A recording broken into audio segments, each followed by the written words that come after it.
যারা বিবেচিত তাদের জন্য আল্লাহ কোরআন দিয়েছে। সুতরাং এটা শুধুমাত্র যারা ইসলাম পালন করে, প্র্যাকটিসিং মুসলিম যারা, এই মানুষগুলোর জন্য আজকের এই আয়োজন না। দল মত জাতি বর্ণ ধর্ম নির্বিশেষে সবার জন্য আজকের এই আয়োজন উন্মুক্ত। এই জন্য আমরা খুশি হয়ে বলছি আলহামদুলিল্লাহ।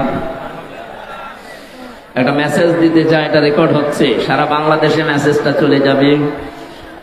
আজকে মনে হয় 42-43 ডিগ্রি চলছে, কালকে 39-40 পেয়েছিলাম রংপুরে। সুতরাং 42-43 ডিগ্রি অপেক্ষা করে যারা এই প্রচন্ড গরমে কোরআনের মহাব্বতে বসে থাকতে পারে, বাংলাদেশে এখনো যে নাস্তিক মোরতাদগুলো আন্দাজে লাফাচ্ছেন, তাদের এই লাফানো এমনি বন্ধ হয়ে যাওয়া দরকার। গত পরশু দিনের রিপোর্ট, আন্তর্জাতিক একটা রিপোর্ট পেয়েছি আমরা, এদেশে এখন 100 জনের 14 জন এখনো পর্যন্ত বিদায় নেওয়া জালেমদের দোসর হিসাবে কাজ করছে। 100 জনের 28 জন। এদেশে অনেকে এখন থালা চাচ্ছে, আমি নাম নিলাম না, একটু সময় দেওয়া দরকার। 100 জনের 58 জন মানুষ চাচ্ছে এই দেশে কোরআনে কারিমের বিধান কায়েম হোক। মাত্র 1 মাস 16-17 দিনের ব্যবধানে যদি এই অবস্থা জারি হয়, আর কিছুদিন যেতে দেন, 100 জনের 100 জন মানুষই বলবে আমরা আল্লাহর বিধান দেশে চাই। কারণ বিজয় হওয়ার পরে কয়েকটা জিনিস দেখা যায়, তার ভেতরে অন্যতম হচ্ছে ওয়ারাআইতান নাসা ইয়াদখুলুনা ফি দীনিল্লাহি আফওয়াজা। হে নবী, যখন দেখবেন আল্লাহর সাহায্য এসে গেছে, তখন আপনি একটা বিজয় পাবেন। এই 15.5 বছর পরে বৈষম্য বিরোধী ছাত্র আন্দোলনের এই ভাই বোনদের মাধ্যমে আল্লাহ যে বিজয় আমাদেরকে দিলেন, আমার মনে হয় শুধু ছাত্র ছাত্রীদের দ্বারা এ বিজয় হয়নি, আল্লাহ ফেরেশতা আবাবিল পাঠিয়েছে। নয়তো এত তাড়াতাড়ি বিদায় নেওয়া জালেমের আমার তো মনে হচ্ছিল না, হওয়া সম্ভব ছিল না। আল্লাহর সাহায্য এসেছিল। যেহেতু আল্লাহর সাহায্য আসলে প্রথম বিষয়টা দেখা যায়, দলে দলে পালে পালে মানুষ ইসলামে প্রবেশ করছে। এর বাস্তবতা আগস্টের 5 তারিখের পর থেকে আমরা এ দেশে দেখতে পাচ্ছি। গত কয়েকদিন আগে দিনাজপুরে আমার হাতে 10 জন মুসলমান হয়ে গেছে, খ্রিস্টান। এর আগে চুয়াডাঙ্গাতে 2 জন, এর আগে গাইবান্ধা 1 জন। এভাবে কোরআনে কারিমের অনুষ্ঠানে মানুষ আসতেছে, কোরআন পড়ছে, বুঝছে। বিজয়ের যে শোক, বিজয়ের যে আনন্দ, আফওয়াজা দিয়েছেন আল্লাহ। দলে দলে দেখবেন মানুষ ইসলামে আসতেছে। আগস্টের 5 তারিখের আগে এই দেশে মানুষ 100 ভাগের 15 ভাগ মানুষ চাইতো ইসলামে দেশে কায়েম হোক, কিন্তু এখন 100 ভাগের 58 ভাগ মানুষ চাচ্ছে দেশে ইসলাম কায়েম হোক। আমি আশা করছি অব্যাহত থাকুক এটা। কয়েকদিনের ভেতরে দেখবেন 100 জনের 80 জন মানুষ চাইবে দেশে ইসলাম কায়েম হোক।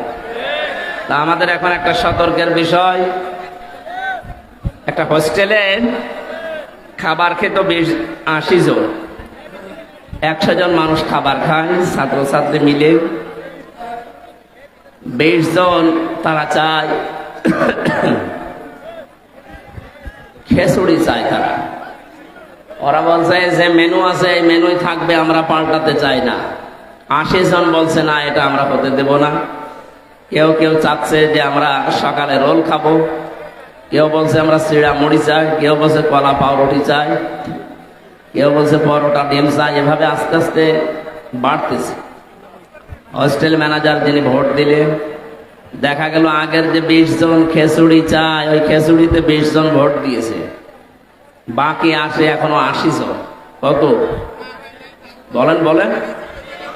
এখনো এই 80 জন মানুষের ভেতরে ভোটাভুটি করে শেষ পর্যন্ত খিচুড়ির বা বাইরে যারা আছে, পরোটা ডিম যারা চায় তারা হয়তো 18 জন, ডিম আর রোল যারা চায় তারা হয়তো 16 জন, চিড়া মুড়ি যায় যারা তারা হয়তো 15 জন,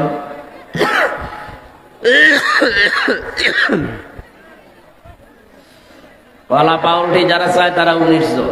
এভাবে ভাগ ভাগ করে করে 80 জন সব বন্টন হয়ে গেছে।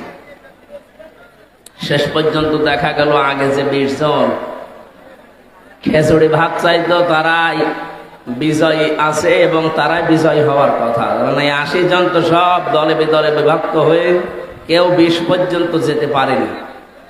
আগস্টের 5 তারিখ থেকে আজকের এই সেপ্টেম্বরের 23 তারিখ পর্যন্ত বাস্তবতা এইটাই। এখনো কিন্তু ওই 100 জনের 20 জন যারা খিচুড়ি চায় আগের যে নিয়মে চালাতো ওরা এখনো পর্যন্ত চালাচ্ছে। কথা বলেন না কেন?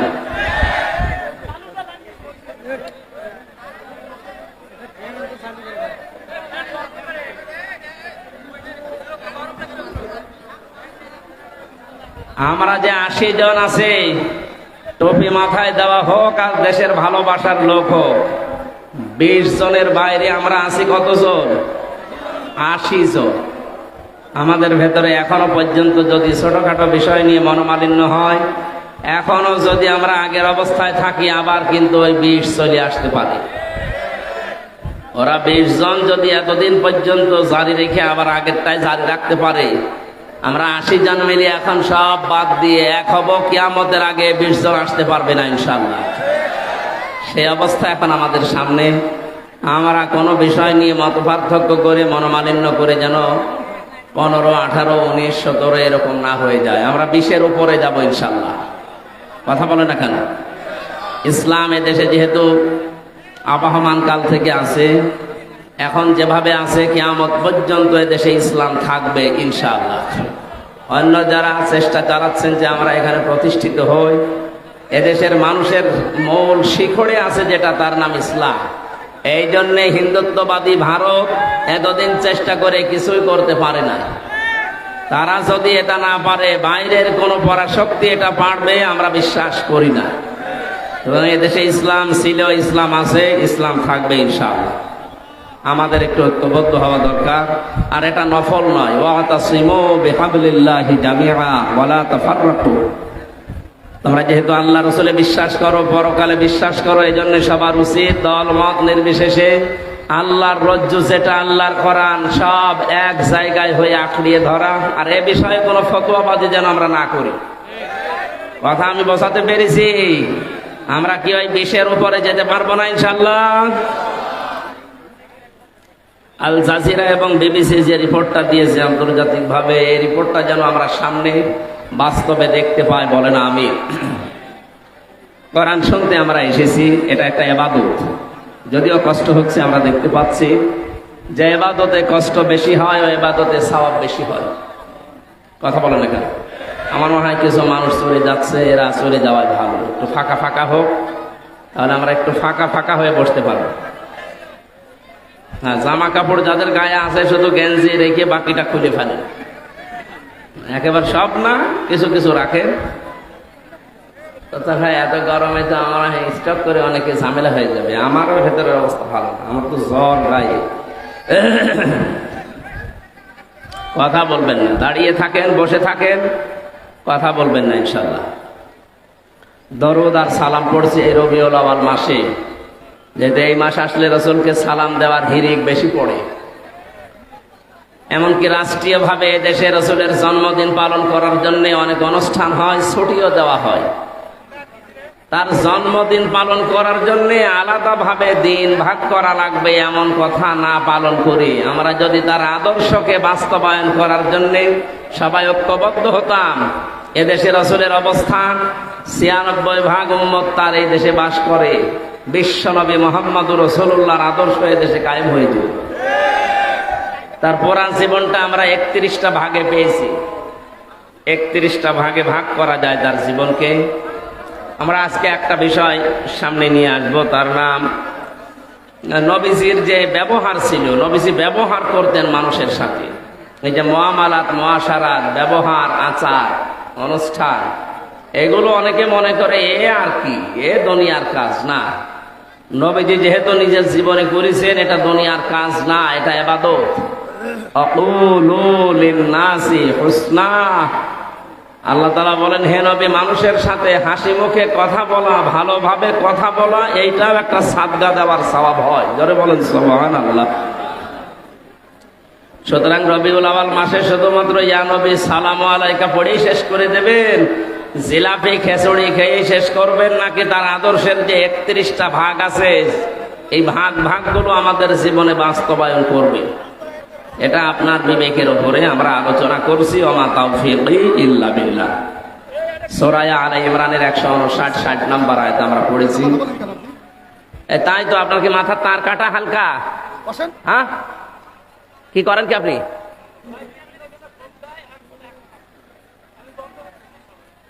না না, আপনার মাথা মনে হয় তার কাটা আছে। আপনি কয়েকবার ডিস্টার্ব করেছেন আমার চোখ তো শকুনের চোখ। এবার আপনি উঠে দেখেন তো, পুলিশ দিয়ে ধরিয়ে দেব। এটা মহিলাদের দেখাচ্ছে ওইটা নাকি? হ্যাঁ, কি ওখানে সমস্যা কি? এই সারাদিন ঠিক করতে পারেননি, আমি উঠলে যত সব ঝামেলা হয়।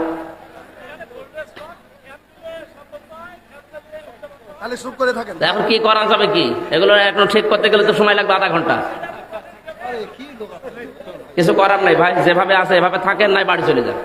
আরে গরমে মাহফিল আসলে হয় না এভাবে। কি অবস্থায় ভেতরে তো একদম শেষ হয়ে গেল। আর ফ্যান চলছিল, ফ্যান না, এইভাবে তো হয় না। আরে ভাই লাগবে না আপনার বাতাস, তো মনে হচ্ছে যে রওশনের সাথে মতো বাতাস দেওয়া ছাড়া না দেওয়া যায়। লাগবে না, আপনারা বসেন তো, এখানে একটু বসেন, বসুন বসুন বসুন। আরে ছাতা টাঙিয়ে রেখেছেন, একটা টান দিয়ে খুলে ফেলেন, দেখেন বাতাস আসে কিনা। দেন, খুলে দেন। যাদের পর্দা করার দরকার তাদের পর্দা নেই, এখানে আন্দাজে পর্দাটা দেন, খুলে দেন।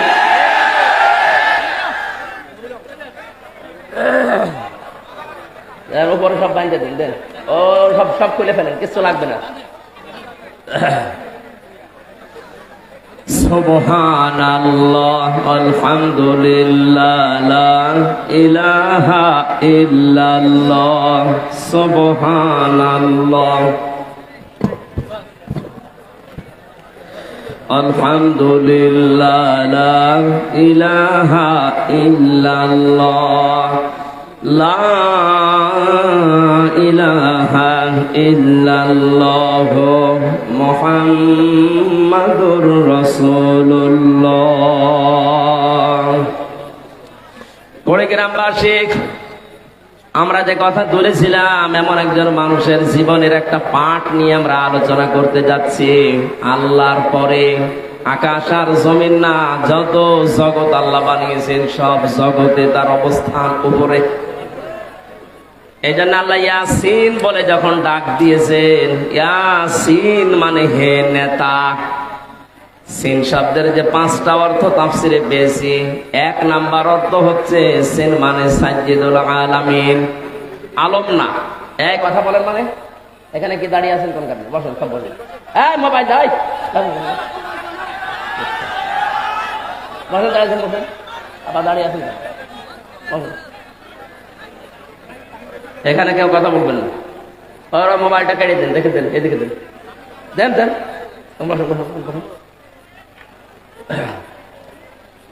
কেবল একটু বান্দাল দিচ্ছে, আর ও একবারে সব বান্দাল ভুগিয়ে দিচ্ছে।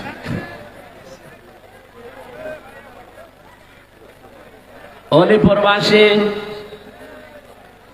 এই জন্য শুধুমাত্র এই পৃথিবীতে আমরা যারা আছি, আমরা আগে 228টা রাষ্ট্রের খবর জানতাম, এখন রাষ্ট্রের সংখ্যা 257টা। জাতিসংঘের আন্ডারে যারা আছে 195টা রাষ্ট্র, স্বাধীন পরাধীন মিলে। আরে এ আবার কি করে? এই মাহফিল দিনের বেলা যেগুলো আছে সব কাটে, লাগবে না। এইভাবে বেকার খালি আশা, আমাদের কষ্ট করা আর মানুষের গোনা হচ্ছে, এখানে কিছু বোঝানো যায় না। আমি এরপরে যদি কাউকে কথা বলতে দেখি, মোনাজাত করে নেন, আপনারা কথায় বলেন তো দেখি।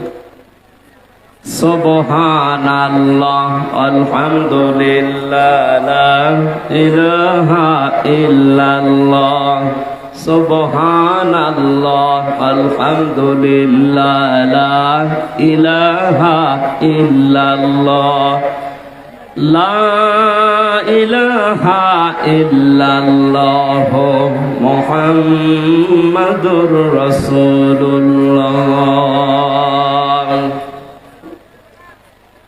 এই জন্য শুধুমাত্র এই 257টা রাষ্ট্র পৃথিবী যা গঠিত, এইগুলোই না। আপনি যদি মঙ্গল গ্রহে বাস করেন, সেখানেও বিশ্ব নবী মুহাম্মাদুর রাসূলুল্লাহর আদর্শ আপনাকে মানা লাগবে। চাঁদের দেশে গিয়ে অনেকে এখন শুনছি জমি কিনতেছে, কেনেন। ওখানেও যদি বাস করেন আপনাকে মুহাম্মদ রাসূলুল্লাহকে আদর্শ মানা লাগবে। চাঁদের দেশে, মঙ্গল গ্রহে, এই সমস্ত গ্রহ উপগ্রহে যদি বাস করে আল্লাহর নবী ছাড়া অন্য কাউকে মানা না যায়, যে পৃথিবীর জন্য তাকে আল্লাহ পাঠালেন, এই পৃথিবীতে তাকে বাদ দিয়ে কাকে অনুসরণ করে আপনি নাজাত পাবেন বলে মনে করছেন? আমার কথার অর্থ বুঝলে আমার মনে হয় ওয়াজ হয়ে গেছে। সুতরাং এই মুহূর্তে আজকে সিদ্ধান্ত নিয়ে যাবেন, বিশ্ব নবীর আদর্শ যারা মানে না, ও যদি আমার বাবাও হয় আমি ওরে মানি না। এটা ঠিক রাখবেন তো? না রাখবেন না আমি জানি, তারপরও বলছেন আলহামদুলিল্লাহ। সামিয়ানার নিচে যারা বললেন যে হ্যাঁ ঠিক রাখবেন, সামনে যদি এরকম পজিশন আসে যে আল্লাহ রাসূলকে মানে না অথচ আমার সামনে এসে দাঁড়িয়েছে আমার বাবা, আমার চাচা, মানবেন? বলেন বলেন, এটা কি দুনিয়ার বিষয়? না, আখিরাতের সাথে সম্পৃক্ত। এই জন্য আমি এটা আনলাম। কিয়ামতে আল্লাহ পাক যে বিচার ব্যবস্থা কায়েম করবেন, যে বিচার করার জন্য ডাকবেন, বিচারের প্রথম ধাপে আল্লাহ মানুষকে ডাকবেন একা একা, দ্বিতীয় ধাপে ডাকবেন তার নেতার সাথে।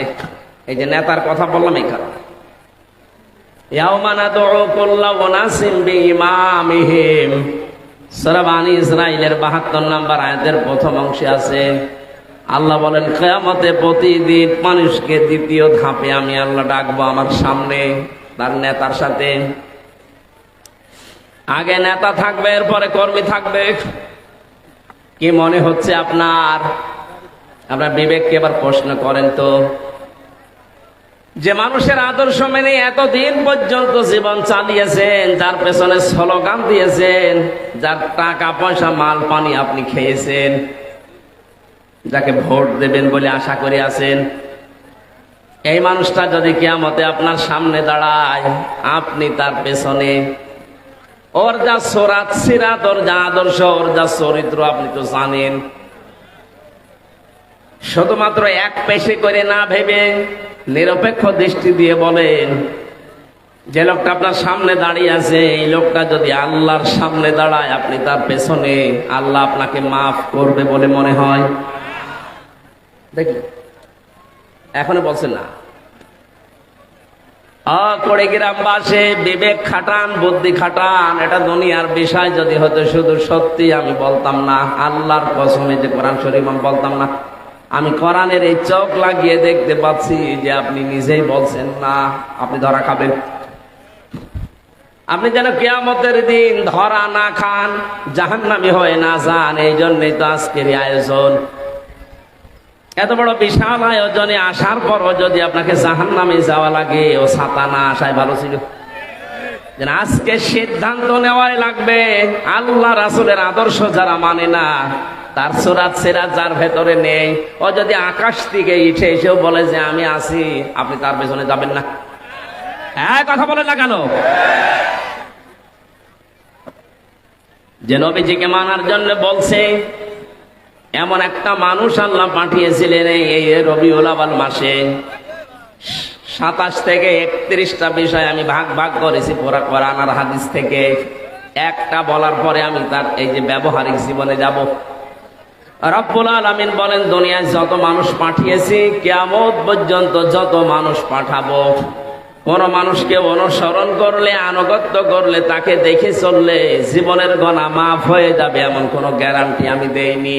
কিন্তু একটা লোকের নাম আমি দিয়েছি, কুল ইন কুনতুম তুহিব্বুনাল্লাহা ফাত্তাবিউনি ইউহিব্বুকুমুল্লাহ।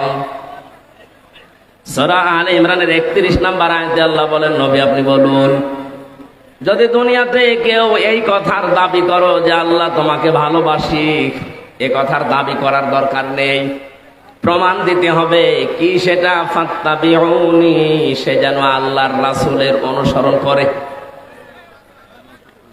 নবীজির এই অনুসরণ দুনিয়াতে ওই দিন থেকে আজকের এই দিন পর্যন্ত, এখান থেকে কিয়ামত পর্যন্ত যারা করবে, তাদের 3টা বাধা আসবে। কয়টা? আমরা যেহেতু রসুলের অনুসরণ করি বলে আমরা ঘোষণা দেই, আমরা উম্মত বলে দাবি করি। সত্য সত্য যারা রসুলকে অনুসরণ করার জন্য এগিয়ে আসবে, তিনটা বাধা আসবে। সূরা কলমের তাফসিরে আছে, 1 নম্বরে এই মানুষগুলোকে গালিগালাজ করা হবে, পাগল বলা হবে। প্রশ্ন আসতে পারে, পাগল বলা হবে কেন? জবাব দিয়েছেন মুফাসসিরিন ইকরাম, 1 নম্বরে রসুলকে ওই জামানায় কোরআনে কারীম প্রচার করার কারণে কাফেররা পাগল বলতো। 1 নম্বর কারণ কি? এমনি। কি কারণ বলেন? এমনি, কোনো কারণ নেই। আমি যদি এখন এই মুরব্বী মানুষটাকে বলি রাজাকার, উনি যদি বলে কেন বললেন? এমনি। কোনো কারণ আছে? আজ এই দেশটা স্বাধীন হওয়ার জন্য যে একটা কথা কাল হয়ে দাঁড়িয়েছিল, ওইটাও এমনি। মাইক হাতে ছিল, পাওয়ার ছিল, চেয়ার ছিল, আন্দাজে ফতোয়া দিয়েছে রাজাকার, আর ওইটাই কাল হয়ে দাঁড়িয়েছে। 1500 বছর আগে ওরা নবীকে পাগল বলেছিল, কেন জানো? কথা বলেন না কেন? এমনি। এই এমনি পাগল বলার পেছনে এত বড় ক্ষতি হয়ে যাবে আবু জেহেলও ভাবে নাই। বাইরের দেশ থেকে যারা হজে আসতো, নবীজি নিজে কোনোদিন প্রচার করেননি যে আমি আল্লাহর রাসূল, কিন্তু ওই সময় তার নামের আগে পরে এই পাগল শব্দটা লাগিয়ে প্রচার করেছিল আবু জেহেল। লোকজন চিন্তা করছে কেমন পাগল দেখি, হজ করি না করি আগে পাগল দেখবো। নিষিদ্ধ জিনিসের প্রতি মানুষের মন সব সময় বেশি টানে। পাগল দেখতে গিয়ে দেখেছে না, যা যা বলেছে পাগলের সাথে কোনো মিল নেই। নবীজির এমন সুন্দর চুল আঁচড় দেওয়া ছিল, দেখলে মনে হতো সুন্দর করে কে যেন সাজিয়ে দিয়েছে। তার চেহারার ভেতরে যে নূর চমকাতো, পাগলের চেহারা, দাঁত, চুল আর আসল যতগুলো আছে সব উল্লোক ভল্লোক থাকে, উস্কো খুস্কো থাকে। কিন্তু নবীজি মুহাম্মদুর রাসূলুল্লাহকে মনে হয় কে যেন পরিপাটি করে সাজিয়ে রেখেছে।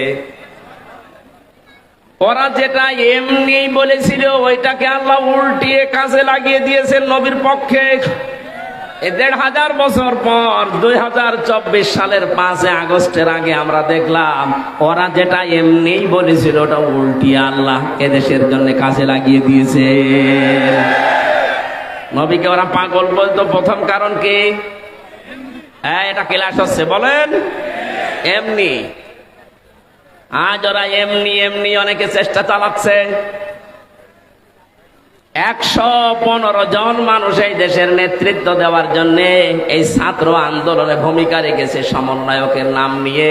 তাদের 108 জন হচ্ছে বাংলাদেশ ছাত্র শিবিরের সেনা। এতদিন পর্যন্ত প্রচার হয়নি, এই জন্য অনেকের মাথা খারাপ হয়নি।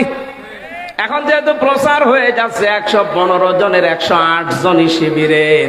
অনেক রাম বাম সহ অনেকের যারা থালা খাওয়ার অভ্যাস, ওদেরও মাথা খারাপ হয়ে গেছে। আরে ভাই, এতদিন পর্যন্ত তো আপনি কিছু বলেননি।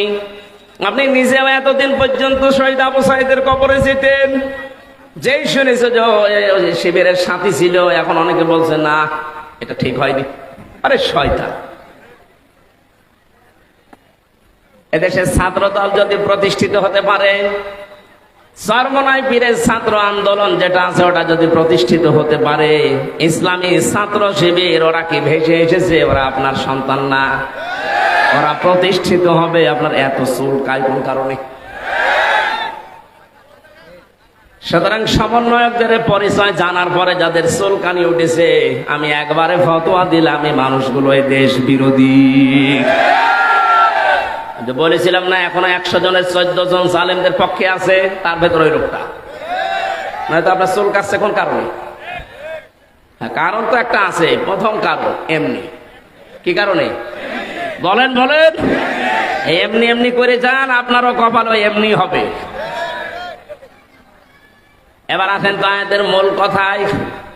নবী আপনি বলেন, যারা বলো যে আল্লাহ তোমাকে ভালোবাসি, আল্লাহ বলেন এ দাবি করা লাগবে না, প্রমাণ দে। প্রমাণ কি? ফাত্তাবিউনি, আমার রাসূলের অনুসরণ কর। দুইটা পুরস্কার আমি আল্লাহ দেব যদি অনুসরণ করার মতো করতে পারিস।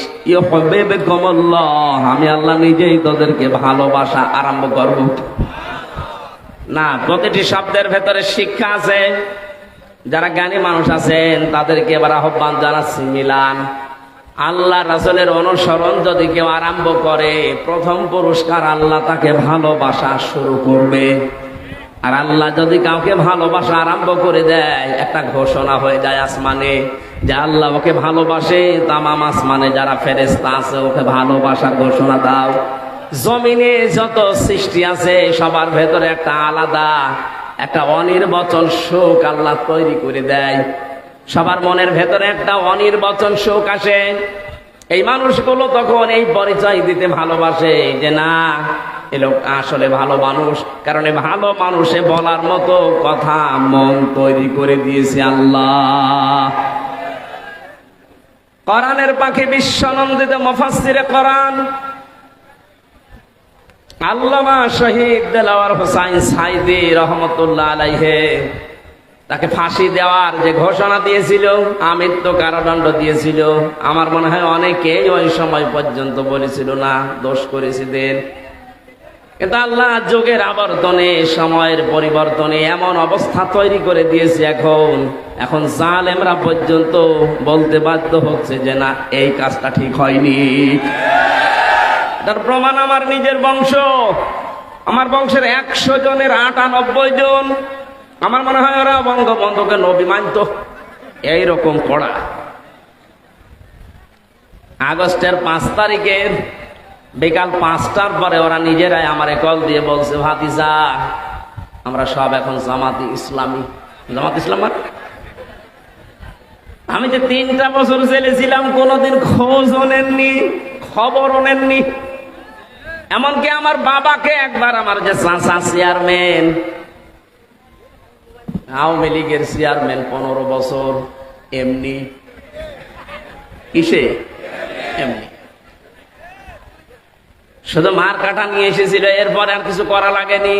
ঘরে শুয়ে আছে, সকালে দেখছে চেয়ারম্যান। কেমন করে জানো? বলেন বলেন। এইটাই হয়ে যাবে কাজকের ভাইরাল বক্তব্য যে এমনি।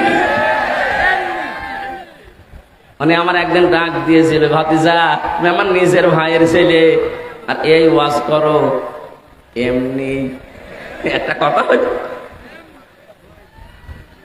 আমি জেলে থাকা অবস্থায় ওনার আমার বাবাকে দাওয়াত দিয়েছিল খাওয়ার জন্য, আপন ভাই। দাওয়াত দেবে কি করবে? যে ওই জায়গার যিনি দায়িত্বে ছিলেন ওই সময়, মাহবুবুল আলম হানিফ, এমপি আমাদের, ওটাও এমপি। কি কথা বলে না কেন?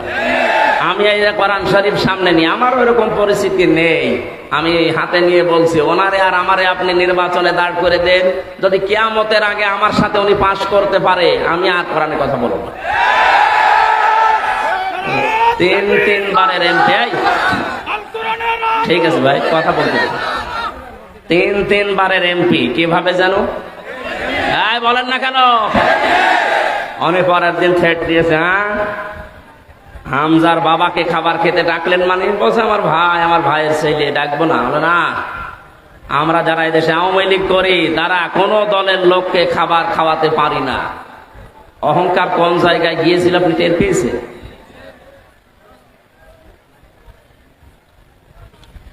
আল্লাহ রাব্বুল আলামিন এমন ভাবে উপরে তুলে আছাড় দিয়েছে, এখন আর মাজা ভাঙা দাঁড়ানোর ক্ষমতা নেই। বিকাল 5টার পরে যে মানুষগুলো কল দিচ্ছিল যে সব আমরা জামাত ইসলাম হয়ে গেছি, তুমি আমাদের জন্য দোয়া করো। কেন? এই 3 বছর দোয়ার দরকার ছিল না? এই যে মানুষগুলো হঠাৎ 2.5-3 ঘন্টার ভেতরে জালেম যখন পালিয়েছে 1:30টার দিকে, বিকাল 5টা বাজতে বাজতে সব পরিবর্তন হয়ে গেল। অথচ একেবারে শিকড় পর্যন্ত গাড়া ছিল ওদের, এত কড়া। আল্লাহর নবীকে আপনি গালিগালাজ করেন, ওরা কিছু মনে করতো না।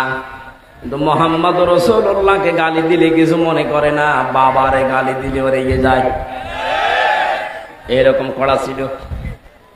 আমি যে কথা বোঝানোর জন্য বলছিলাম, আল্লাহ পাক যে আমাদেরকে ঘোষণা দিলেন, যদি তোমরা এই দুনিয়াতে এই কথা বলো যে আমরা আল্লাহ তোমাকে ভালোবাসি, আল্লাহ বলেন দাবি করার দরকার নেই, তুই আগে বল যে আমার রাসূলকে তুই অনুসরণ করিস কিনা। যদি তুই অনুসরণ করা আরম্ভ করিস, আমি আল্লাহ নিজে ঘোষণা দিলাম তোরে আমি ভালোবাসা আরম্ভ করব। এই যে ভালোবাসা আরম্ভ করেছি না করব? এখানে আলেম বসে আছে, ইউহিব্বুকুমুল্লাহ, এটা মোসারে, বর্তমান ভবিষ্যৎ, প্রেজেন্ট ফিউচার।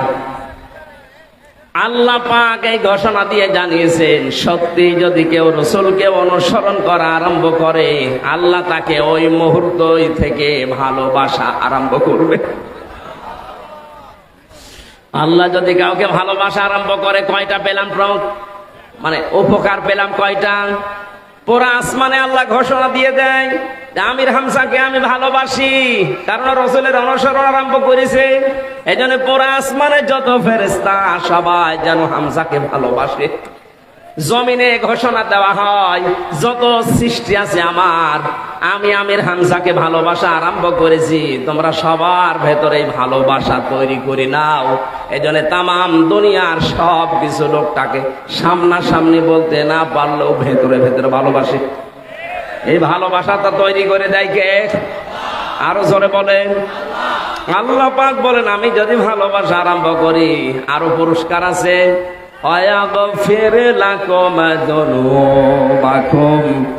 তোর জীবনের যত অপরাধ ছিল সব আমি আল্লাহ মাফ করে দেই।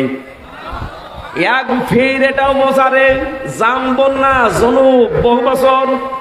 সত্যি যদি রাসূলকে কেউ অনুসরণ আরম্ভ করতে পারে, যখন থেকে আরম্ভ করবে ওই সময় থেকে ওর জীবনের কোনো গুনাহ আল্লাহ রাখবে না, সব মাফ করে দেবে। আল্লাহ মাফ করার সিস্টেম হচ্ছে, কোন জায়গা যদি মাফ হয়ে যায়, ওই জায়গাটা আল্লাহ ফাঁকা রাখে না, পুরা নেকি দিয়ে ভরাট করে দেয়। আয়াতের মূল শিক্ষা হচ্ছে তাবউন। এই যে রাসূলকে অনুসরণ করা লাগবে, এই অনুসরণটা কি আংশিক না পূর্ণাঙ্গ? এই জবাব দেবেন ভালো করে, আংশিক না পূর্ণাঙ্গ? আজ যারা শুধু মিলাদ পড়ে রাসূলের জন্মে আনন্দ করে আংশিক, পূর্ণাঙ্গ তার জীবনের 63 বছর পড়ে আছে, কোন জায়গায় আপনার অনুসরণ নেই।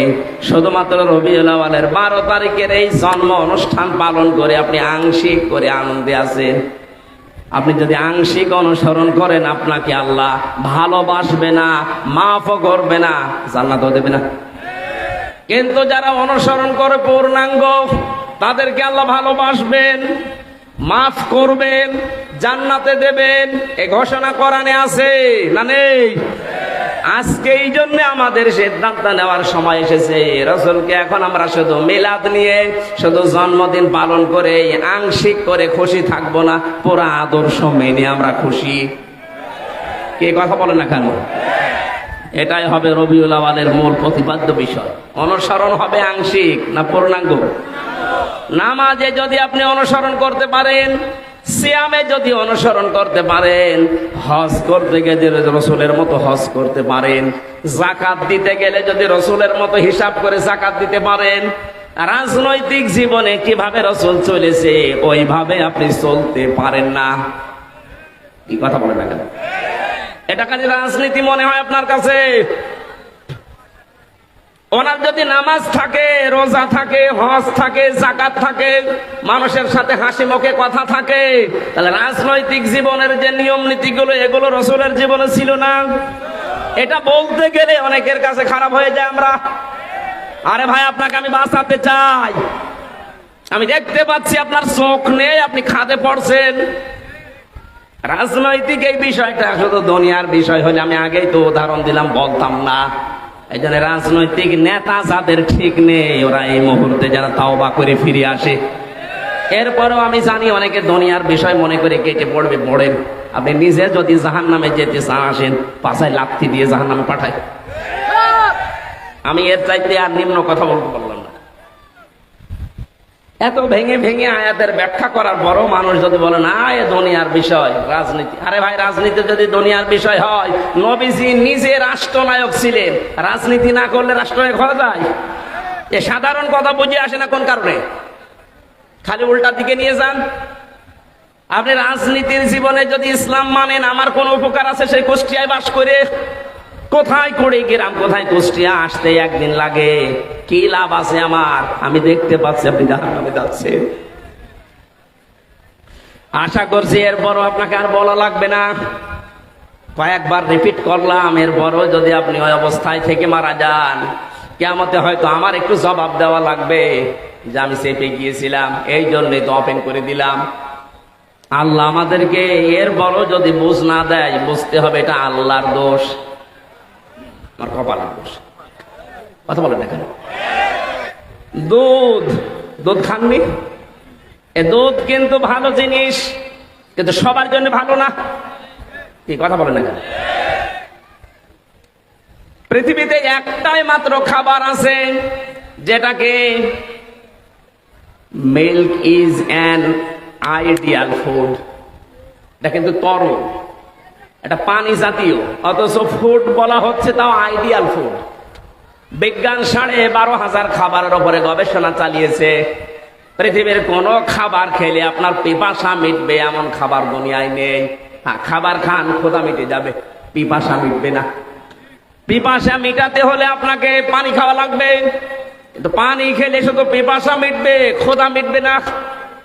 কিন্তু দুধ এমন ভাবে আল্লাহ বানিয়েছেন, এটা খেলে ক্ষুধাও মিটে যাবে, পিপাসাও মিটে যাবে।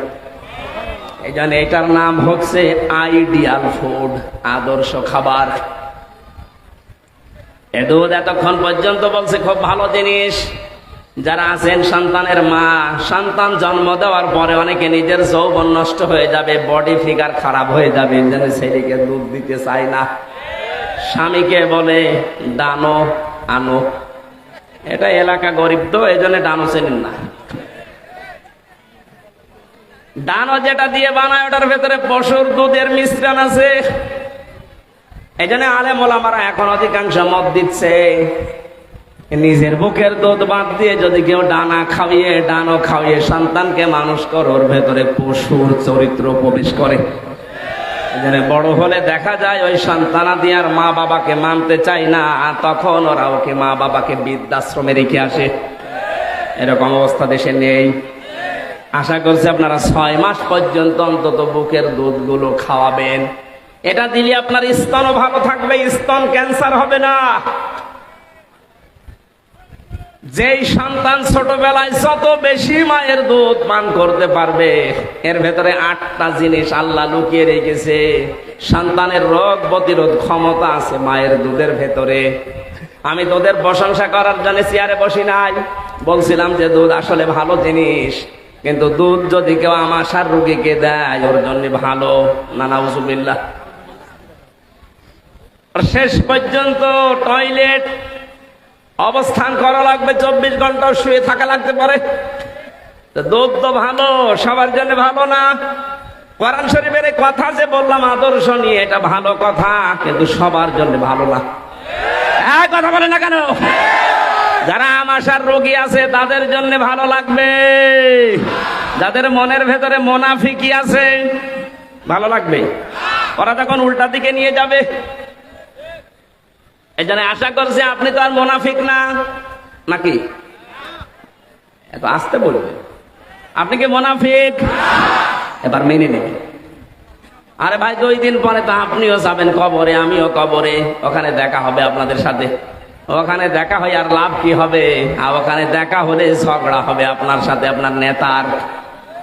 যেই লোকটার আদর্শ মেনে শুধু দুনিয়া কামাই করেছেন, আখেরাত নষ্ট করে ফেলেছেন, তার সাথে দেখা হওয়ার সঙ্গে সঙ্গে সে বলবে আমি তোরে চিনি না। এই যে আমি তোরে চিনি না, এই কথাটা আমি বানালাম? বলেন। সূরা মুমিনুনের 99, 101, 2 নম্বর আয়াতে আছে, ফাইদা নুফিখা ফিস সূরি ফালা আনসাবা বাইনাহুম ইয়াউমাইযি ওয়ালা ইয়াতাসাদুন। এই জন্য সব না দিয়ে আল্লাহ সব দিয়েছেন। সিংহায় ফুৎকার দেওয়ার সঙ্গে সঙ্গে যত রকমের সম্পর্ক দুনিয়া ছিল, নিজের মায়ের সাথে, বাবার সাথে, এ নেতার সাথে, ইমামের সাথে, যত রকমের সম্পর্ক আল্লাহ বলেন সব কাট হয়ে যাবে। কিয়ামতের এই দৃশ্যটা এমন ভয়ঙ্কর বানাবো, মানুষ তার নিজের আপনজন দেখলে আগে পালাবে।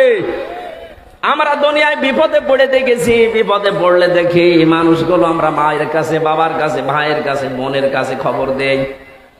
আমি 3 বছর জেলে থাকার সময় সবচাইতে বেশি খবর দিয়েছি ওখান থেকে কারারক্ষের মাধ্যমে আমার বাবাকে, আমার স্ত্রীকে, মাকে, আমার তোর ভাই নেই, আমার দুলা ভাইকে বারবার খবর দিতাম যে তাড়াতাড়ি মামলা উঠান, জামিনের ব্যবস্থা করেন, ভেতরে খুব কষ্ট দিচ্ছে এরা। আল্লাহ বলেন কিয়ামতে পুরাটা উল্টিয়ে দেব। এমন উল্টাবো, ওই মানুষগুলো তোরে দেখলে যারা উকিল ধরার চেষ্টা করতো, যারা বিচারপতি ম্যানেজ করার চেষ্টা করতো, এই মানুষগুলো টাকা পয়সা খরচ করার জন্য জমি জায়গা বিক্রি করতো, ওরা পুরাটা পাল্টিয়ে ওরা পোল্টি মেরে বলবে আমি পালালাম। ইয়াউমা ইয়াফিরুল মারউ মিন আখিহি ওয়া উম্মিহি ওয়া আবিহি ওয়া সাহিবাতিহি ওয়া বানি। প্রতিটি মানুষ আপনার থেকে পালাবে, তাও আস্তে আস্তে হেঁটে যাবে না। ইয়াফিরু শব্দের শাব্দিক অর্থ মাজা তুলে দৌড় দেওয়া। বাংলার মুসলমানেরা যাদের উপরে ভরসা করে আছেন, সব সম্পর্ক কিন্তু কাট হয়ে যাবে। যাদের জন্য আজ হাজারো টাকা পয়সা, বাম হাত নেই, ডান হাত নেই, বাবা শাহজালাল, সব হালাল, এভাবে উপায় করছেন, চোখ বন্ধ হয়ে যাক, এগুলো আগে পালাবে।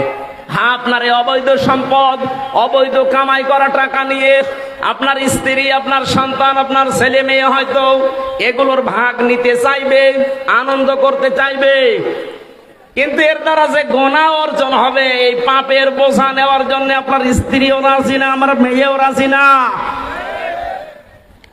প্রমাণ যদি করতে চান একটু ভান করে দেখেন, সবগুলো আপনার সুখ শান্তি ওরা পোহাবে আপনার কামাই করা টাকা দিয়ে।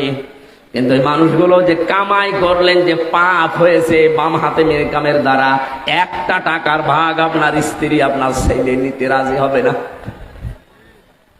যদি রাজি হয়তো আজ সালমান এফ রহমানের ছেলে এসে মামলা লড়তো না। বাংলাদেশের প্রথম ধনী সে 1 নম্বরে আছে, 36,000 কোটি টাকা এদেশ থেকে পালিয়েছে। চিন্তা করে দেখেন, এত বড় জায়গার মানুষ, অথচ যারা একটা কেউ দাঁড়াবে সামনে, উকিল দাঁড়াবে, সেরকম মানুষ পাচ্ছে না। কয়েকদিন আগে আনিসুল হক, কত দাপট ছিল তার, সেই লোকটা বৈধ অবৈধ নেই, কত টাকার মালিক তারা, দীপমণি। আমি নাম ধরে বলছি এজন্য আপনারা বুঝতে সহজ হবে। এই জুনায়েদ আহমেদ বলো, কত কত টাকার মালিক নিজের নামে, বর নামে, মেয়ের নামে বানিয়ে গেছে, অথচ একটা উকিল এখন পাশে দাঁড়াবে সেরকম উকিল পাচ্ছে না, শুধু ডিম পাচ্ছে, পচা ডিম। আমার সেদিন হাজিরা ছিল, দেখলাম এনুকে, এই যে এনু নুনু, ওরা একজন লাথি দিয়েছে, অথচ 5 তারিখের আগেও ওর যে দাপটের কথা ছিল, জামাত নিষিদ্ধ করে ওনাকে আনন্দে সেজদা দিয়েছে। কি আনন্দ করেছে, এখন লাথি খাচ্ছে।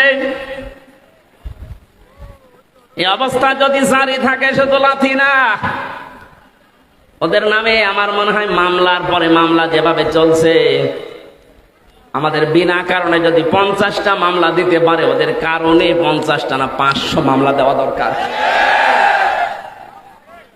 আমরা ধরার পরে পড়েছিল, আপনি যদি আমি যা বলতে বলি এগুলো না বলেন, তাহলে 50টা মামলা দেব 50 জেলায়, প্রতিদিন খালি দৌড়াবেন। আমার তো বিনা কারণে আপনি দিতে চেয়েছিলেন, কয়েকদিন আগে আমার মামলা সব খারিজ হয়ে গেছে, বেকসুর খালাস দিয়েছি আমারে। আদালত প্রমাণ করেছে যে আমার কোনো দোষ নেই, আমি নির্দোষ।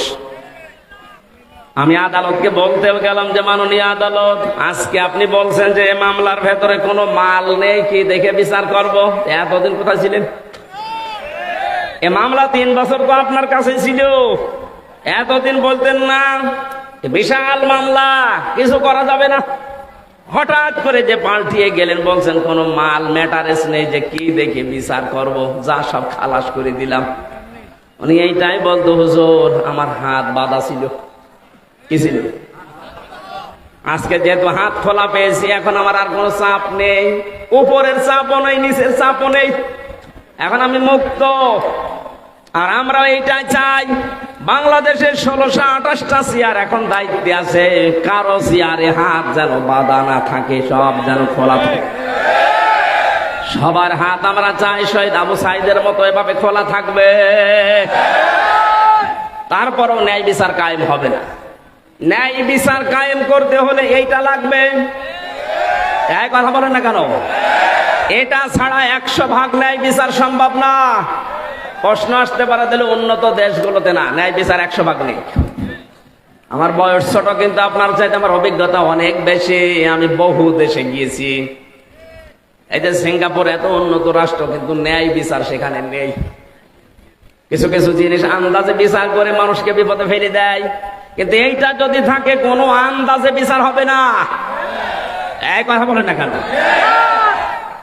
বিশ্ব নবী নিজের মেয়ে ফাতেমা সম্পর্কে বলেছিলেন, আমার নিজের মেয়ে ফাতেমা বিনতে মোহাম্মদ যদি চুরি করে আর সাক্ষ্য প্রমাণ যদি ধরা পড়ে যায়, আমি নিজে তার হাত কেটে দেব। সুতরাং এইটা যদি আমাদের দেশে এখন কায়েম হয়, কায়েম হবে আমি আশা করছি। কথা বলেন কেন? কেন কায়েম হবে জানেন? সূরা ফাতিহার 27 নম্বর আয়াতের প্রথম অংশটা আমি 100 ভাগ এখন মিলিয়েছি। লাকাদ সাদাকাল্লাহু রাসূলাহুর রুয়া বিল হক ইলা আখিরি আয়াত। আল্লাহ পাক বলেন, অবশ্যই আমি এই পৃথিবীর ময়দানে আমার রাসূল যে স্বপ্ন দেখেছে, এই স্বপ্নকে আমি বাস্তবে রূপ দেব। রাসূলের স্বপ্নকে বাস্তবে রূপ দেবে হামজা কে? সাদাকাল্লাহু এখানে ফাইল, কর্তা নিজে আল্লাহ। সুতরাং রাসূলের স্বপ্ন বাস্তবে রূপ দেওয়ার দায়িত্ব কার? আরো জোরে বলেন বলেন। এখন কি রাসূল আছে? না, নেই। রাসূলের নায়েব আছে? কথা বলেন কেন? রাসূলের উত্তরাধিকারী আছে, তাদের ওয়ারিস আছে, ওয়ারাসাতুল আম্বিয়া আছে। কার কিয়ামত পর্যন্ত আলেমরা থাকবে? বলেন। রাসূলের স্বপ্নকে যদি আল্লাহ বাস্তবে রূপ দেবে বলে ঘোষণা দিতে পারেন, এ পৃথিবীতে কিয়ামত পর্যন্ত রাসূলের নায়েব যারা আসবে, তাদের স্বপ্নগুলো আমার আল্লাহ নিজে বাস্তবায়ন করবে। কোরআনের পাখির যে স্বপ্নগুলো আপনি মিলান একটা একটা করে, সব আমার মনে হয় মিলে যাচ্ছে। উনি স্বপ্ন দেখেছিলেন জালেমরা এদেশে ইঁদুরের গর্ত পাবে না, ঠিক পাচ্ছে না। এরা যে ইঁদুরের গর্ত পাচ্ছে না, তার প্রমাণ এই কালামানিক, ওর বিসি পর্যন্ত উড়ে গেছে। কোরআনের পাখি স্বপ্ন দেখেছিল এই দেশে শুধু একটু নাড়া দেওয়া হবে, দিল্লি গিয়ে পড়বে, তাই পড়িস। ওনার স্বপ্ন তো দেখছি সবই মিলে যাচ্ছে।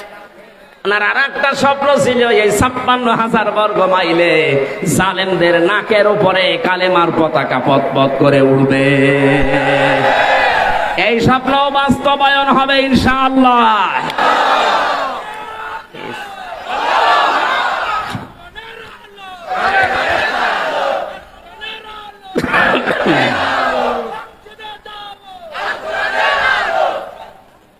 আপনারা রাগ যদি না করেন, একটা সুসংবাদ দেই।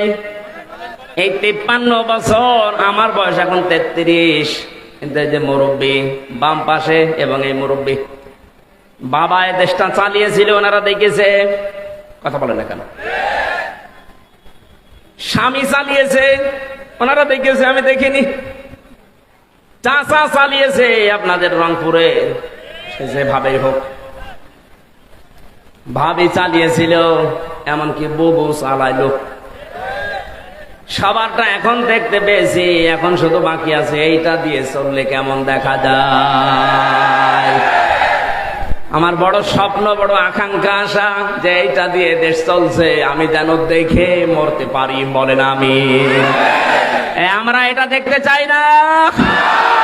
কারা কারা চান এটা দিয়ে দেশ চলুক? দেখি লিল্লাহে তাকবীর।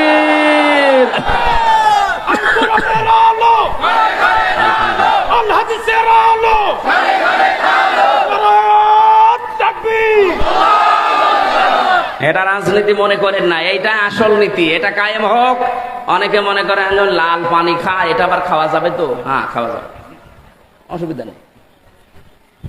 কোরআনের বিধান যদি কায়েম হয়ে যায়, লাল পানি খাওয়ার মতো মন আপনার থাকবে না। এই যে ভাইয়ের দাড়ি নেই, উনি যদি বিড়ি খায়, মসজিদে প্রবেশ করিয়ে দেন, বিড়ির নেশা আসবে কিন্তু বিড়ি খেতে পারবে, কারণ পরিবেশটাই আলাদা। ওখানে বিড়ি খাওয়ার পরিবেশ নেই, কারণ পুরা ঘরটা আল্লাহর রহমত দিয়ে ভরা। কোরআনের বিধান যদি কায়েম হয়ে যায়, যেহেতু মসজিদে বিধান চলে কার, ওখানে ওনার বিড়ি খেতে, লাল পানি খেতে, ডাল খেতে মনে চাইবে না। এই 56,000 বর্গ মাইলে যদি এই কোরআন কায়েম হয়, পুরাটা হয়ে যাবে আল্লাহর রহমতের জায়গা, মসজিদের মতো। নবীজিকে আল্লাহ জানিয়েছিলেন, লা তাদখুলুন্নাল মাসজিদাল হারামা ইনশাআল্লাহু আমিনিন, অবশ্যই আপনি প্রবেশ করবেন আল্লাহর ঘর মসজিদে হারামে নিরাপত্তার সাথে। এখনো পর্যন্ত এই নিয়ম মসজিদে হারামে আছে, পুরাটাই লেখা আছে, এখানে পুরাটাই নিরাপত্তায় বেষ্টিত। কেউ যদি মার্ডার মামলার আসামি হয়, কাবা শরীফের ভেতরে থাকলে তাকে মারা যায় না। কথা বলেন না কেন? এত নিরাপত্তা দিয়ে সেখানে বেষ্টনী দেওয়া, কারণ আল্লাহর বিধান সেখানে পালন হয়। এই দেশে আল্লাহর বিধান পালন হোক, আপনার মন মানসিকতা পুরাটা আল্লাহ চেঞ্জ করে দেবে। তখন আর লাল পানি খাওয়া, আকিস বিড়ি খাওয়ার কথা মনে আসবে না। জোরে বলেন মারহাবা। আল্লাহ এরকম একটা জান্নাতি মিনি জান্নাতের পরিবেশ যেন এই দেশে তৈরি করে দেয়। আর এইটা আসলে আপনি ন্যায় বিচার পাবেন। এটা আসেনি শুধু হাত খুলে দেওয়ার কারণে। যদি আমি ন্যায় বিচার পাই, আমি ন্যায় বিচার পেয়েছি, এই জন্য আমি আহ্বান জানাতে চাই, আমার মামলার আয়ু থেকে শুরু করে একেবারে উপরের যে নির্দেশ ছিল, জামিন দিত না 3 বছর, যেহেতু আমি নির্দোষ, এখন কোনো দোষ পাইনি আমার, যারা এর সাথে টপ টু বটন জড়িত প্রত্যেককে আমি 3 বছর জেলখানায় দেখতে চাই। তাও শুধু জেলখানায় না, যেভাবে আমি ছিলাম ওইভাবে ফাঁসির কন্ডেম সেলের ভেতরে 24 ঘন্টা তালা লাগিয়ে সিসি ক্যামেরা দিয়ে রাখ, দেখো এমনি মরে যাবে। নবীজি এই পৃথিবীতে যুদ্ধবন্দীদের সাথে যে আচরণ করেছিলেন, ব্যবহার করেছিলেন, পৃথিবী দৃষ্টান্ত দিয়ে আছে। অথচ আজ জেল বন্দীদের সাথেও সে আচরণ করা হচ্ছে না এই 15.5 বছর। আয়না ঘরের নাম শুনেছি, আমি নিজে ছিলাম। কত বড় ভয়ঙ্কর জায়গা এটা। অনেকে এখনো পর্যন্ত জালেমের সাফাই গায়, যে কি করেছি যে আমার দেশ থেকে পালানো লাগলো। কি করেছেন টের পাচ্ছেন না? এদিকে আসে। আমারে তো 10 দিন রেখেছিল, ব্যারিস্টার আরমানকে রেখেছে 8 বছর। এদেশের 18 কোটি মানুষ আপনাকে মাফ করে দিতে পারে, ব্যারিস্টার আরমানের বউ আপনাকে মাফ করবে না। কথা বলেন না কেন? আমার সাথে মাওলানা মুফতি ফখরুল ইসলাম ছিল, হেফাজত ইসলাম। ওই লোকটাকে নিয়ে মাটির নিচে পায়ের ভেতরে হাত দিয়ে, সামনে লোহার যে এই যে কি বলে এগুলো, লোহার যে রড দেওয়া আছে, এই গ্রিল দেওয়া, এর সাথে দিয়ে হাত টাঙিয়ে বেঁধে ফেলত। 1-2 মিনিট, 5 মিনিট, আধা ঘন্টা, 2 ঘন্টা, 24 ঘন্টা। 1-1.5 মিনিট, 2 মিনিট সময় দিত 24 ঘন্টার ভেতরে শুধু টয়লেট করার। আর খাবার যা দিত মনে হচ্ছে কে মাখিয়ে দিয়েছে। এরপরও বলেন যে কি করেছি, কি করেছি, আবার কি করবেন আপনি? এখনো পর্যন্ত আপনার মনের ভেতরে একটু আফসোস নেই, অনুশোচনা নেই? এখনো বলে যে আমি চট করে ঢুকে পড়বো। আপনি আসেন, আপনি আসেন, আপনাকে চট করে ঢোকাচ্ছে। আপনি চট করে ঢুকবেন, আমরা ফট করে আয়না ঘরে দিয়ে দেব। উপদেষ্টা আসিফ জানিয়েছে আয়না ঘরগুলো ধ্বংস করা হবে না। সারা বিশ্বের মানুষ এদেশে আসবে, বাংলাদেশের মানুষ ওখানে যাবে, আর যেন দেখে বুঝতে পারে যে এই দেশে একটা লেডি ফেরাউন ছিল। মানুষের মন মানসিকতা কোথায় গেলে এই ঘর বানাতে পারে? আমাদের উপরে রিমান্ডে অত্যাচার করার পরে ওরা বাড়ি যেয়ে ঘুমায় তো কি করি? আমার তো ঘুম আসে না। আমি মনে মনে ভাবতাম আল্লাহ যা করে গেল, ও তো সব দেখে গেল। এরপরে ওর ঘুম আসবে, হয় লাল পানি খাবে, নাই ঘুমের বড়ি খাবে, তাছাড়া ওর তো ঘুম আসার কথা না। তাও আমরা ছিলাম কারাবন্দী, তাও অবৈধভাবে। আর নবীজি যুদ্ধবন্দীদের সাথে যে আচরণ করেছে, সুমামা রাদিয়াল্লাহু তাআলা আনহু, এই লোকটাকে নবীজি ধরে নিয়ে এসেছিলেন বদরের ময়দানে, মসজিদের ভেতরে বেঁধে রেখেছেন। প্রথম দিন এসে বললেন, সুমামা, তোমার কিন্তু এই জগৎ শেষ জগৎ না, আর একটা জগৎ আছে, জবাব দেওয়া লাগবে ওখানে। তোমার মনের পরিবর্তন চাই। বাড়িতে গেলেন, স্ত্রীকে বললেন রান্না করো। রান্না করা খাবার তাকে খাওয়ালেন। তাকে দ্বিতীয় দিন উঠের দুধ দহন করে গরম করে বললেন ওকে পাঠাও। মনে হচ্ছে জামায় আদর শুরু হয়েছে। তৃতীয় দিন নবীজি কিচ্ছু না বলে বললেন ওকে ছেড়ে দাও। হযরতে সুমামাকে ছেড়ে দিয়েছে, সাহাবায়ে কেরাম কেউ রাজি না। নবীজি বললেন আমি নবী, তোমরা নবী না, আমি যেটা জানি তোমরা জানো না। আমি একটা জিনিস দেখতে পাচ্ছি। হযরতে সুমামা ওখান থেকে নিজে ইয়ামামা তার নিজের দেশে চলে গেলেন। যাবার পথে এক কুয়াতে গোসল করলেন। গোসল কমপ্লিট করার পরে মনের ভেতরে আমার আল্লাহ তোলপাড় আরম্ভ করে দিয়েছে। ফিরে আসলেন, এসে বলেন হে রাসূল, এতদিন পর্যন্ত এই পৃথিবীতে নিকৃষ্ট মানুষের তালিকায় আপনার নামটা আমার কাছে ছিল, অথচ এই মুহূর্তে মনে হচ্ছে তামাম দুনিয়ার সবচাইতে বড় আদরের মহব্বতের নাম মুহাম্মাদুর রাসূলুল্লাহ। ৪,৫০০ ধর্ম দুনিয়ায়, সবচাইতে ঘৃণার ধর্ম ছিল আমার কাছে ইসলাম। কিন্তু আজকের এই দিন থেকে সবচাইতে প্রিয় ধর্ম আমার কাছে এখন ইসলাম। সারা পৃথিবীর ভেতরে সবচাইতে ঘৃণিত শহর হিসাবে জানতাম মদিনাকে। আপনি এখানে বসবাস করার কারণে তামাম দুনিয়ার চাইতে এখন মদিনা আমার কাছে দামি। বিশ্বনবী মুহাম্মদুর রাসূলুল্লাহ সাল্লাল্লাহু আলাইহি ওয়াসাল্লাম যুদ্ধ বন্দীদের সাথেও যা করেছিলেন, আমরা যদি এই আচরণটা 15.5 বছরে দেখাতে পারতাম, ইসলাম গ্রহণ না করুক, আমার মনে হয় হাজারো মানুষ আপনার দলে চলে যেত। আপনি যা করেছেন, এত ঘৃণা জন্ম হয়েছে এই মানুষগুলোর ভেতরে। এম ইলিয়াস আলীর ছেলে, তার মেয়ে জীবনও আপনাকে ক্ষমা করবে বলে আপনি মনে হয়? কি নাটকটা করলেন আপনি তার মেয়ের সাথে, অথচ তাকে তখন আপনি মেরে ফেলেছেন। তার মেয়েকে কোলের ভেতরে নিয়ে আপনি বুঝ দিচ্ছেন তোমার বাবাকে আমি ফিরিয়ে দেওয়ার চেষ্টায় আছি। পোড়াটা বাটপারি, পোড়াটা প্রতারণা। এত বড় প্রতারককে আল্লাহ হেদায়েত দেবে কি করে? কোন মানুষ যখন প্রতারণার সর্বোচ্চ পর্যায়ে পৌঁছিয়ে যায়, তখন তার হেদায়েতের রাস্তা আল্লাহ বন্ধ করে দেয়, তখন তাকে ঘৃণিত শাস্তি দেয়। এই যে আলাহুম আযাবুম মুহিন, আল্লাহ এত বড় নিকৃষ্ট শাস্তি দেয়, পৃথিবীতে ইতিহাস হয়ে থাকে। আমার তো মনে হচ্ছে 850 বছর আগে লক্ষণ সেন পালিয়েছিল, আর 850 বছর পরে ইনি পালিয়েছে। এটা ইতিহাস হয়ে গেল না? 850 বছর পরে যখন আমরা ইতিহাস মনে করছি লক্ষণ সেন, আমরা হয়তো আর 50 বছর 100 বছর পরে পৃথিবীতে থাকবো না। যা 850 বছর না, 1650 বছর পরেও আপনার নামটা মানুষ হিটলারের মতো, ইয়াজিদের মতো গালি হিসাবে ব্যবহার করবে। আবু জাহেলের বাড়ি সেই জায়গা আমি নিজে দেখেছি। কাবা শরীফ তাওয়াফ করার পরে হঠাৎ উপর দিয়ে ঘুরছিলাম, হঠাৎ দেখে আমার পেটে ব্যথা। এক পুলিশকে ডাক দিয়ে বললাম ভাই আমার তো ভালোই লাগছিল, হঠাৎ আমার পেটে ব্যথা করছে। পুলিশ আমারে বলে ইয়া হাজি আল হজ্জা তাইনা বিলাদুকা, ও হাজি দেশ কোথায়? জি তুমি বাংলাদেশ। বাংলাদেশ থেকে এসেছি। আমারে বলছে আপনি জানেন না এটা কোন জায়গা? না তো। আবু জাহেলের বাড়ি। আপনি এখনো পায়খানা না করে দাঁড়িয়ে আছেন, তাড়াতাড়ি যান। ও আল্লাহ, পায়খানা করে দেখি আমার পেটের ব্যথা ভালো হয়ে গেছে। আবু জাহেলের বাড়িটা দামি জায়গা ছিল, কারণ কাবার পাশে। কথা বলছে না কেন? এত দামি জায়গা, আল্লাহ ইন্টারন্যাশনাল পায়খানা বানিয়েছে, কারণ ওখানে বসে বসে ও নবীর বিরুদ্ধে, ইসলামের বিরুদ্ধে ষড়যন্ত্র করত। আজ যে সমস্ত বাড়িতে বসে বসে বাংলাদেশে ইসলামের বিরুদ্ধে, আলেমদের বিরুদ্ধে, এই দেশের মুসলমানদের বিরুদ্ধে ষড়যন্ত্র করা হয়েছে, এই বাড়িগুলো জাতীয় পায়খানা বানানো হোক। মানুষের পেটে ব্যথা হবে, ওখানে যে কাজ করলে ব্যথা ভালো হয়ে যাবে। অনেকে মনে করে না 32 নম্বর এত দামি জায়গা, ওকে আবু জাহেলের বাড়ি ছাড়া দামি নাকি? ঘৃণিত করে দেবে মানুষের নামকে যারা জালেম, যারা সর্বোচ্চ পর্যায়ে পৌঁছে যায়। সূরা আলে ইমরান 178 নম্বর আয়াতের মাঝের অংশে আছে। আমি ভেতরে ঘেমে আমার অবস্থা ভালো না, দলিলগুলো লম্বা করতে পারছি না। আজকের মতো আমি শেষ করে দিচ্ছি। রাতের বেলা শীতের সময় মাহফিল নিয়ে আমাকে মানে চাষ করে খাবেন গরু দিয়ে, গরু যদি মরে যায় তো কি দিয়ে করবেন? আমি একটু বেঁচে থাকি, যেহেতু 3টা বছর ছিলাম একেবারে 24 ঘন্টা তালা লাগানো। কি খেয়েছি না খেয়েছি আল্লাহ ভালো জানে। আমার এখন ডায়াবেটিস চলছে, আগে ছিল না, এই জেলে যাওয়ার পরে হয়েছে।